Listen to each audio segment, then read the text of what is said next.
তাহলে ক্লাসের প্রথম পর্বে আমরা মূলদ সংখ্যা সম্পর্কে একটা ধারণা পেয়েছি।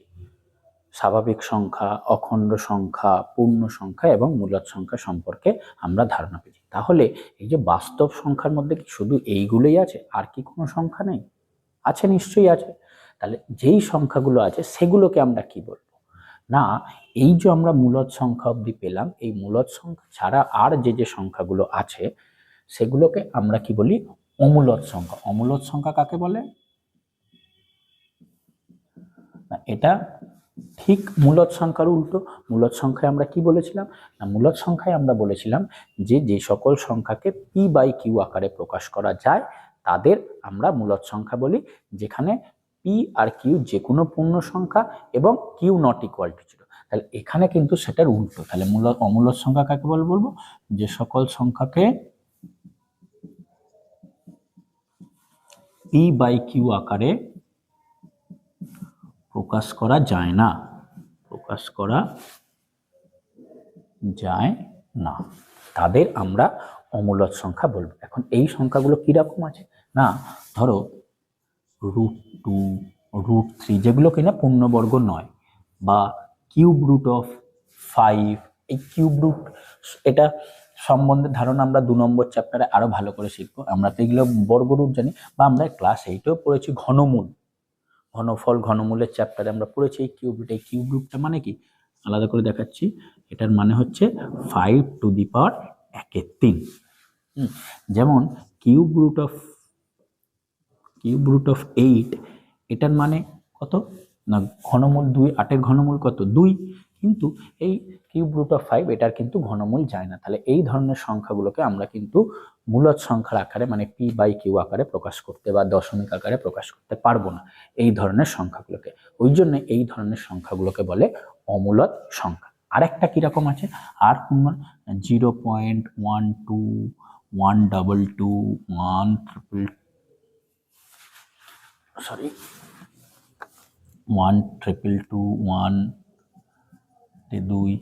এই ধরনের যে সংখ্যাগুলো এরম ভাবে চলতেই থাকবে, এই ধরনের সংখ্যাগুলোকে আমরা বলি হচ্ছে অমূলদ সংখ্যা। এই দশমিক ব্যাপারে একটুখানি দশমিক সংখ্যাটা একটু বলে দিই। না,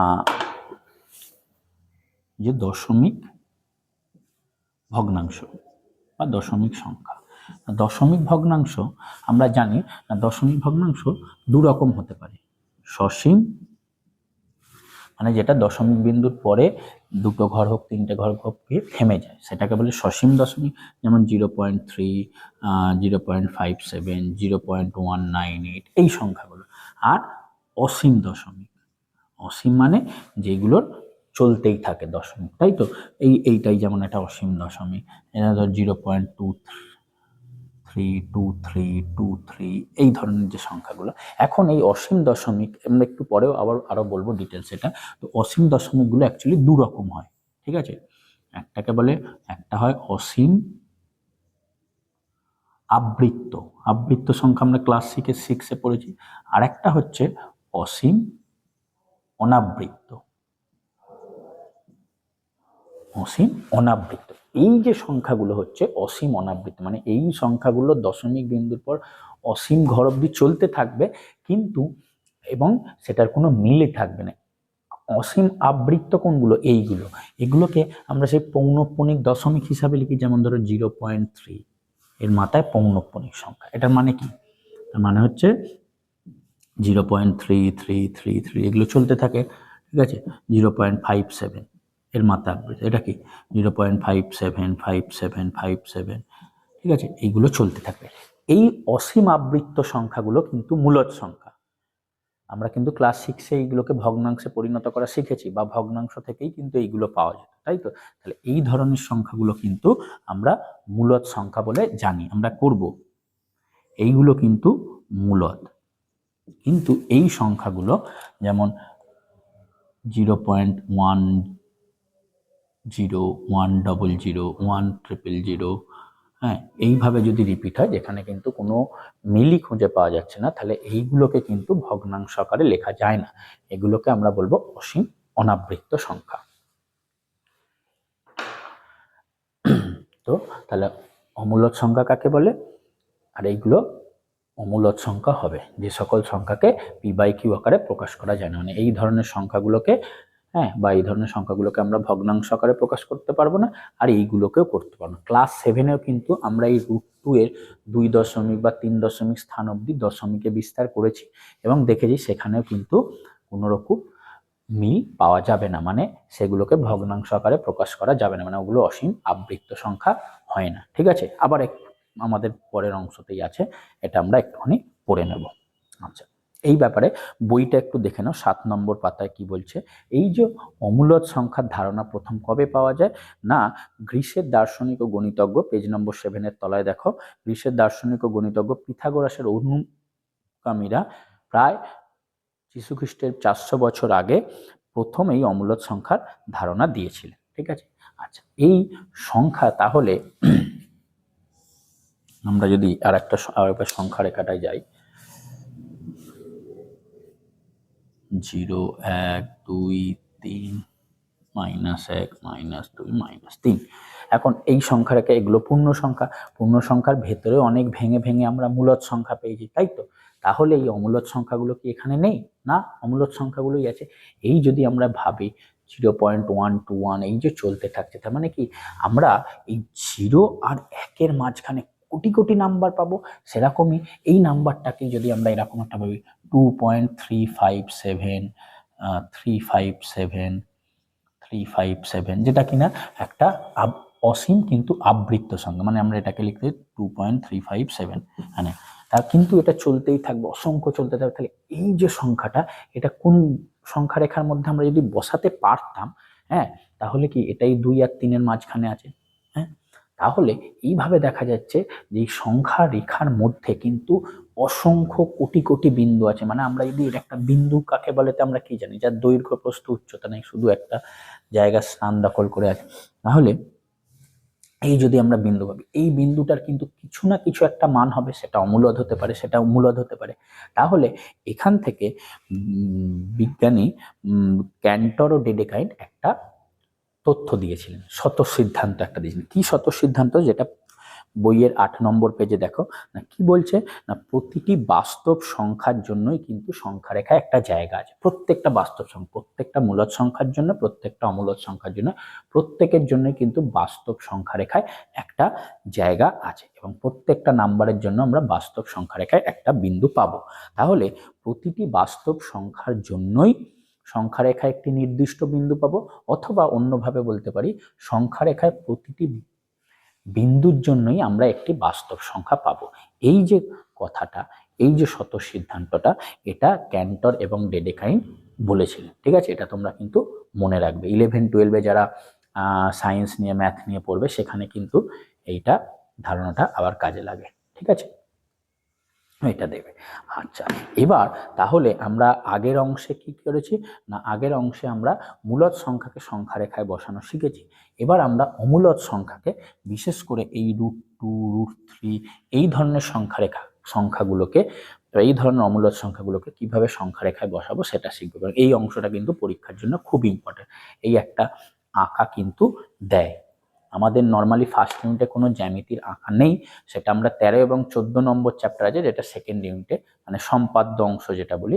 তো ফার্স্ট ইউনিট থেকে কিন্তু এই আঁকাটা দেওয়ার চান্স খুব বেশি। ঠিক আছে, তো দেখো, তো তার আগে আমরা পিথাগোরাসের উপপাদ্য সম্পর্কে আগেও একটু পড়েছি, ধারণা করেছি। তো পিথাগোরাসের উপপাদ্য সম্পর্কে আমরা আরেকবার একটু দেখে নেব।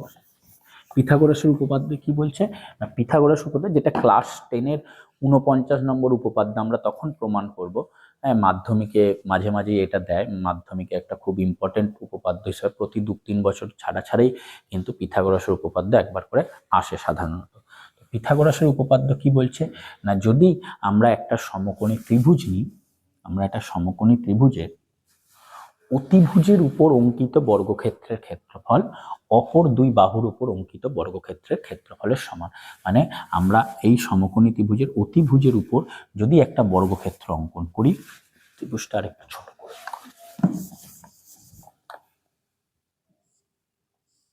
আমরা এই অতিভুজের মাপ নিয়ে যদি একটা বর্গক্ষেত্র অঙ্কন করি, ঠিক আছে, তাহলে এর যে ক্ষেত্রফলটা হবে, এর ক্ষেত্রফলটা অপর দুটো বাহুর ওপর অঙ্কিত বর্গক্ষেত্রের ক্ষেত্রফলের সমান হবে। ঠিক আছে, এইটা আর এইটার ক্ষেত্র ধরো এ বি সি, তাহলে এই যে বাহুটা, এটার বাহু যদি এসি হয় বর্গক্ষেত্রে, তাহলে এর ক্ষেত্রফল কত হবে এ সি স্কোয়ার। এই বাহুটার যদি বিসি দৈর্ঘ্য হয়, তাহলে এর ক্ষেত্রফল কত হবে বিসি স্কোয়ার।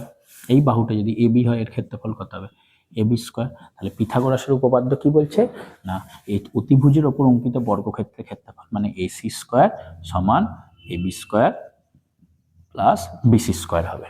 ঠিক আছে, এইটাই হচ্ছে পিথাগোরাসের উপপাদ্য। এটা আমরা ক্লাস 10-এ গিয়ে প্রমাণ করবো জ্যামিতিতে।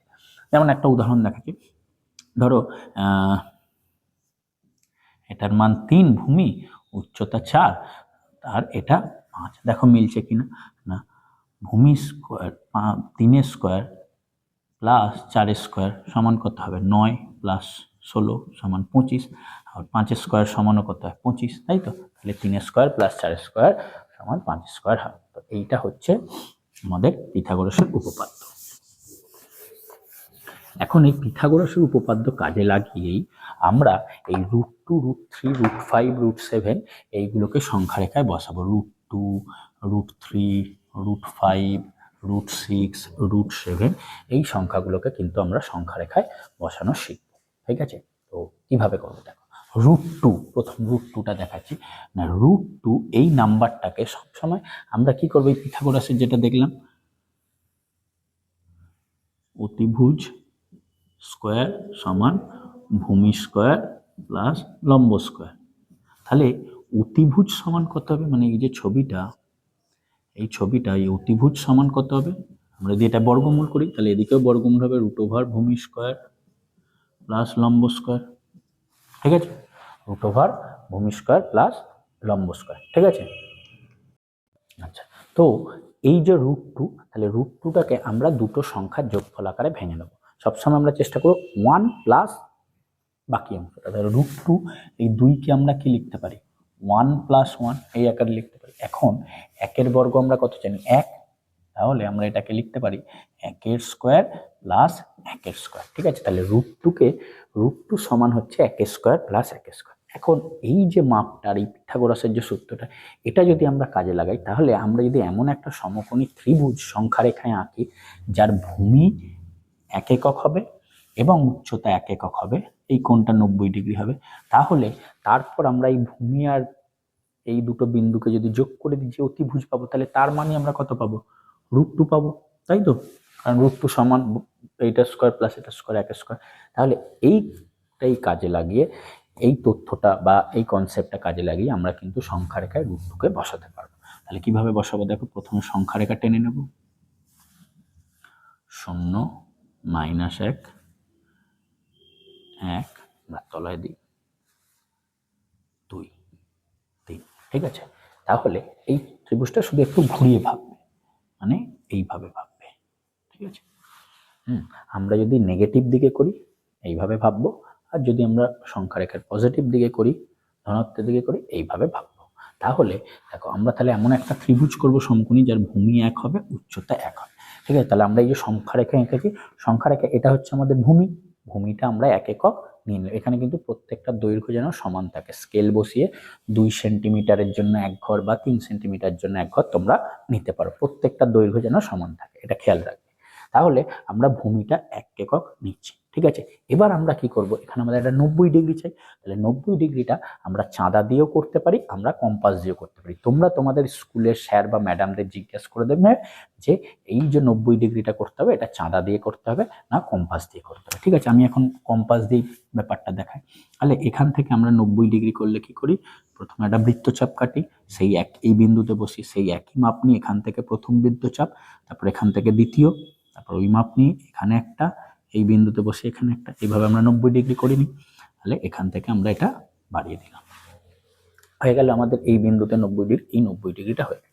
এবার আমরা লম্বটা কত দেখেছি না, লম্বটাও 1 একক হবে। তাহলে আমরা কম্পাস বসিয়ে এই মাপটা নেব 0 থেকে 1 একক, সেই মাপ নিয়ে এই এক বিন্দুতে বসিয়ে আমরা এখানটা কেটে নেব, মানে এই অংশটাও কিন্তু আমাদের 1 একক হবে।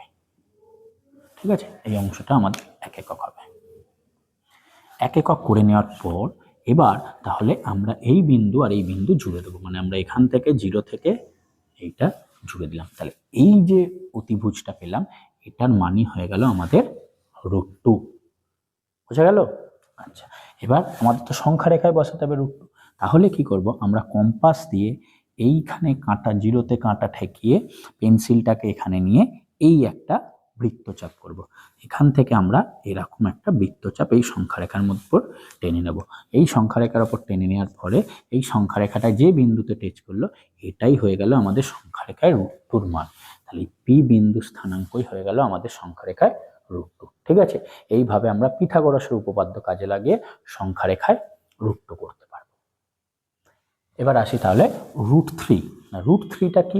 ওই যে বলেছি যখন ভাঙবো আমরা 1 প্লাস কিছু একটা করব, তাহলে √3 সমান আমরা কি ভাবতে পারি না, √3 সমান হচ্ছে, এক মিনিট, তাহলে √3 সমান আমরা ভাবতে পারি 2 প্লাস 1। এখন এই 2টা কতর বর্গ? না, 2টা হচ্ছে √2 এর বর্গ 2।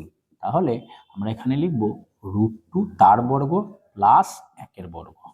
√2 তার বর্গ প্লাস 1 এর বর্গ। ঠিক আছে, তাহলে √3 করার জন্য কিন্তু আমাদের ওই ছবিটায় √2টা করতে হবে, কারণ আমরা এখন যে সমকোণী ত্রিভুজটা ধরবো সেই সমকোণী ত্রিভুজে কিন্তু ভূমিটা √2 হবে, এটা √2 হবে আর এটা 1 হবে। তাহলে √3 দিলে কিন্তু এই ছবিটা আগে করতে হবে। এখানে আমাদের √2 ভূমি আছে, তাহলে এখন আমরা কি করব, এইটাকে ভূমি ধরে এই বিন্দুতে আমরা আরেকটা 90 ডিগ্রি করব। এটা কিন্তু আমাদের ভূমি। তাহলে এখানে যদি 90 ডিগ্রি করি, এই বৃত্তচাপ টানলাম, এখান থেকে কাটবো, এই কাটবো, এখান থেকে কাটবে, এখান থেকে এই কাটবে, কেটে এই বরাবর বাড়িয়ে দিলে তাহলে এইখানে হয়ে গেল আমাদের √2। আমরা যদি একটু নাম দিয়ে দিই, এটা ও বিন্দু, এই বিন্দু, এটা ছিল বি বিন্দু। ঠিক আছে, এই ওবিটা আমাদের √2 ছিল, এই বিন্দুতে আমরা আবার একটা 90 ডিগ্রি করলাম, করে উপরটা তো একই থাকবে জ্যাকের স্কয়ার, তাহলে এই 1 সেমি মাপ নিয়ে এই বিন্দুতে বসিয়ে ঠিক আমরা কেটে নেব। এখান থেকে আমরা ধরো এখানে 1 সেমি কেটে নিলাম, কেটে আমরা এই বিন্দুটা যোগ করে দেবো, যোগ করলেই এইটার মান আমরা পেয়ে যাব √3। এবার এই √3টা আমরা যদি এখানে সংখ্যা রেখা বসিয়ে দিই, তাহলে এখান থেকে কম্পাস বসিয়ে এই পেন্সিল বসিয়ে বৃত্তচাপ, তাহলে এইভাবে বৃত্তচাপ টানলে এটা আমরা ধরো কিউ নাম দিয়ে দিচ্ছি এই বিন্দুটা, এটা হয়ে গেল আমাদের √3। এইভাবে তাহলে আমরা √2 এবং √3 করতে পারবো। বোঝা গেছে? এইগুলো কিন্তু খুব পরীক্ষা দেয়, বইতেও তোমাদের করে দেওয়া আছে √2 এবং √3, আবার দেখে নাও।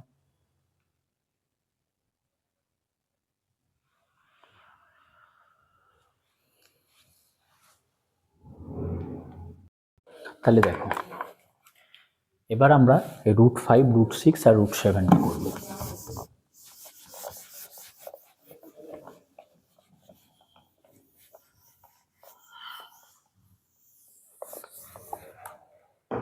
দেখো এখন √4টা কেন করছি না, কেন √4 4-এর বর্গমূল কত? 4-এর বর্গমূল 2 তো, তাহলে এটা তো এমনিতে একটা পূর্ণ সংখ্যা, স্বাভাবিক সংখ্যা, অখণ্ড সংখ্যা, মূলদ সংখ্যা বলতে পারি, ওই জন্য কিন্তু আমরা করছি না, আমরা এখন কিন্তু অমূলদ সংখ্যাগুলো বের করছি। ঠিক আছে, তাহলে আমরা করব হচ্ছে √5। আচ্ছা, তাহলে √5 কে যদি ভাঙি, দেখো √5 সমান ওই বলেছি যে 1 আর কিছু একটা, তাহলে 4 প্লাস 1, তাহলে 4টা কতর বর্গ? 2-এর, তাহলে এটাকে লিখতে পারি 2-এর স্কয়ার প্লাস 1-এর স্কয়ার। ঠিক আছে, 2-এর স্কয়ার প্লাস 1-এর স্কয়ার। তাহলে এখানে আমরা যে সমকোণী ত্রিভুজটা তৈরি করব সেটার ভূমি কত নেব? 2 নেব, আর উচ্চতা 1 নেব, করে আমরা এটা করব। ঠিক আছে, তাহলে সংখ্যা রেখা একটা আঁকি।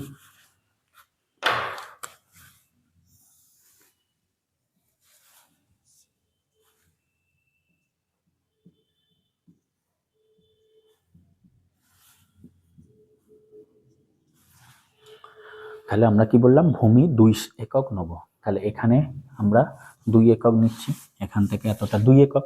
এবার আমরা এই বিন্দুতে কি করব, এটা 90 ডিগ্রি করব, এখন আর কম্পাস দিয়ে দেখাচ্ছি না, তাহলে এই বিন্দুতে আমরা একটা 90 ডিগ্রি এঁকে নেব, 90 ডিগ্রি করে উচ্চতাটা কিন্তু 1 আছে, তাহলে এখান থেকে পেন্সিল কম্পাস দিয়ে 1 সেমি মাপ নেবে, 1 একক মাপ নেবে, নিয়ে এখান থেকে এটা কেটে নেবে, কেটে নিয়ে এই দুটো জুড়ে দিলে এটা আমাদের হয়ে যাবে √5। ঠিক আছে, তারপর এইটাকে এই মাপটা নিয়ে বৃত্তচাপ এইভাবে নামিয়ে দিলেই এটা আমরা পেয়ে গেলাম √5। এবার আমি দেখাই √6। তাহলে √6 সমান কত? 5 + 1। 5টাকে আমরা কি লিখতে পারি? √5 স্কোয়ার প্লাস 1 স্কোয়ার। ঠিক আছে, তাহলে ওই আগেরটা যেটা বলেছি, তাহলে এখন আমাদের ভূমি কত হয়ে যাবে? কারণ আমাদের ভূমি হয়ে যাবে √5। √5টা আমাদের করাই আছে। তাহলে এই √5 লাইনটার উপর আমাদের যদি √6 আঁকতে যায়, √5 কিন্তু আঁকতে হবে। √5 এই যে ভূমিটা আছে এর উপর তাহলে আমরা একটা 90 ডিগ্রি কোণ করে ফেলবো, করে উচ্চতাটা কিন্তু একই থাকবে। তাহলে আবার এখান থেকে এক মাপ নেবো, এখান থেকে বসাবো, এখানটা কেটে নেব, কেটে এই দুটো যোগ করে দিলাম। তাহলে এই লাইনটা হয়ে গেল আমাদের √6। আমরা যদি ও বিন্দু নাম দিই, এটা আমরা দিলাম এ বিন্দু, এটা বি বিন্দু, এটা সি বিন্দু। ঠিক আছে, আর যদি আমাদের √7 দেয়, এবার √7টা তাহলে কি করব? √7 সমান হচ্ছে 6 + 1। তাহলে সেটাকে কি লিখতে পারি? √6 এর বর্গ প্লাস 1 এর বর্গ, তাই তো? তাহলে আমাদের ভূমিটা তখন কিন্তু 6 হয়ে যাবে। এই ভূমিটা আমাদের কিন্তু তখন 6 হয়ে যাবে, √6 হয়ে যাবে। ঠিক আছে, তাহলে আবার সেম এই ভূমি 6 আছে, এটাও রিপিট করতে হবে এত দূর অবধি, করে এই বিন্দুতে আমরা একটা 90 ডিগ্রি কোণ করব, করে সেই একইভাবে লম্বটা 1 একক নেবো, এই বিন্দু থেকে এখানে কেটে দেবো, এটা জুড়ে দেবো। এটা আমাদের হয়ে যাবে √7। আর এখান থেকে আমরা মাপ নিয়ে একটা বৃত্তচাপ করব। আগেরটা করা হয়নি, তো দেখিয়ে দিই। তাহলে √6টা এরকম বৃত্তচাপ কাটলে এখানে আমরা √6 পেতাম, কিউ নাম দিচ্ছি। √7টা কাটলে আমরা আর একটা বৃত্তচাপ কাটবো, এখানে আমরা আর দিচ্ছি। ঠিক আছে, তাহলে সংখ্যা রেখায় কি পি বিন্দু স্থানাঙ্ক কত লিখবো? পি বিন্দু স্থানাঙ্ক √5, কিউ বিন্দু স্থানাঙ্ক √6, আর বিন্দু স্থানাঙ্ক √7। ঠিক আছে, তাহলে এইভাবে আমরা √2, √3, √5, √6, √7 সবগুলো আমরা এইভাবে আঁকতে পারবো। পরীক্ষা কিন্তু এদের মধ্যে একটা দেওয়ার চান্স খুব বেশি। ঠিক আছে, তাহলে এগুলো 1.2 এ আছে, দেখে নেবে একবার, কষে দেখি 1.2 এ। আর কয়েকটা শর্ট কোশ্চেন আছে, কষে দেখি 1.2, সেগুলো আমি এক্ষুনি দেখিয়ে দিচ্ছি।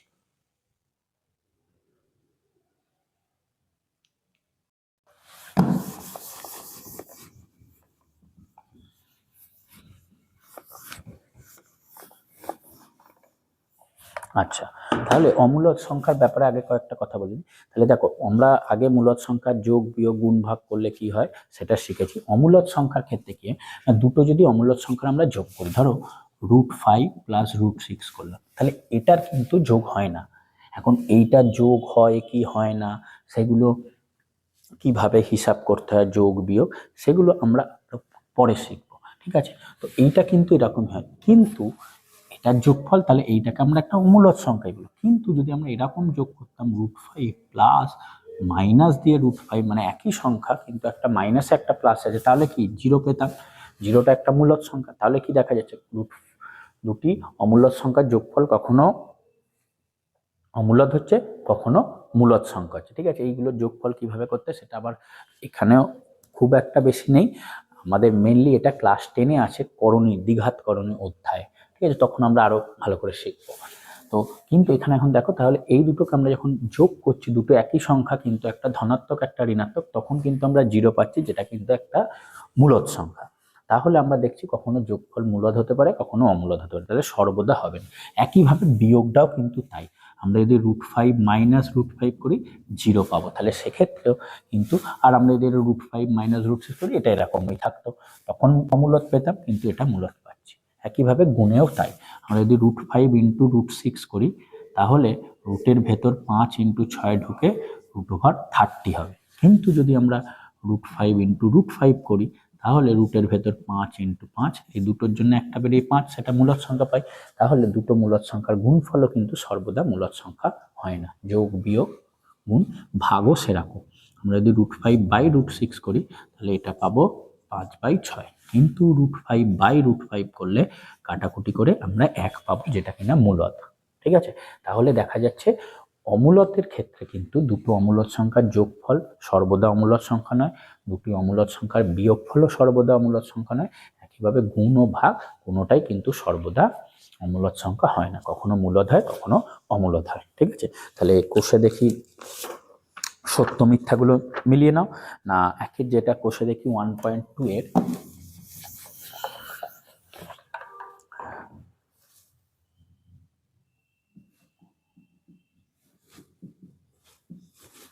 একের প্রথমটা কি বলছে, দুটি মূলদ সংখ্যার সমষ্টি সর্বদা মূলদ সংখ্যা হবে। দুটি মূলদ সংখ্যার সমষ্টি সর্বদা কিন্তু মূলদ সংখ্যা হবে, সত্য।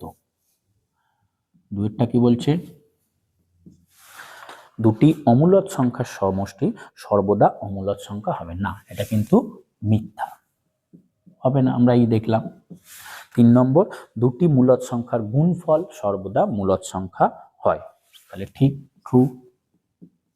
4টা কি বলছে, দুটি অমূলদ সংখ্যার গুণফল সর্বদা মূলদ সংখ্যা হয় না, দুটি অমূলদ সংখ্যা কখনো মূলদ হচ্ছে কখনো অমূলদ হচ্ছে, তাহলে ফলস।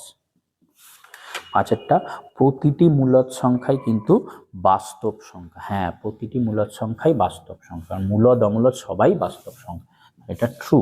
আর প্রতিটি বাস্তব সংখ্যাই অমূলদ সংখ্যা, প্রত্যেক কথাটা মানে আগেরটা বললো প্রত্যেকটা মূলদ সংখ্যাই কিন্তু বাস্তব সংখ্যা, তাহলে এটা ঠিক। কিন্তু 6টা বলছে যে প্রতিটি বাস্তব সংখ্যাই অমূলদ সংখ্যা, এটা কিন্তু নয়, কারণ বাস্তব সংখ্যার মধ্যে কি মূলদ অমূলদ দুটোই আছে, তাহলে ভিআই ফলস, ট্রু কিন্তু নয়। ঠিক আছে, আচ্ছা অমূলদ সংখ্যা 2 এর কোশ্চেনটা, অমূলদ সংখ্যা বলতে কি বুঝি আমরা বলে দিয়েছি। এবার 3 দাগের গুলো, এগুলোর মধ্যে কোনটা মূলদ আর কোনটা অমূলদ। √9,